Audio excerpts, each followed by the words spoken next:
Player SLX DC ni memang dah tahu dah. Memang dah tahu dah. Benda ni tak payah nak cerita. Korang dah pro, korang dah power dah. Tak payah. Aku just nak tunjuk kat korang. Review je lah yang tak pernah tengok. Ini dia SLX DC 151 SG ke? Bukan. Ini bukan SG. Ini ratio 6. Yang paling low. Slow cast. Ini dia. Kombinasi warna biru, hitam, biru. Oh, memang style.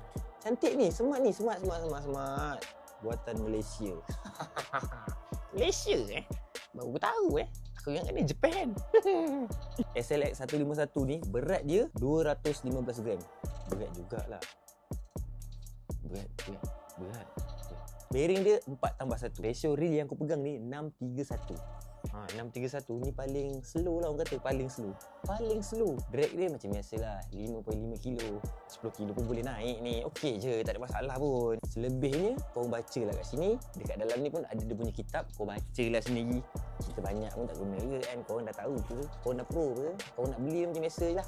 Kat bawah tu aku dah sediakan. Itulah seller yang paling murah setakat ni aku jumpa. Yang lain tak tahulah. Beli terus. Assalamualaikum.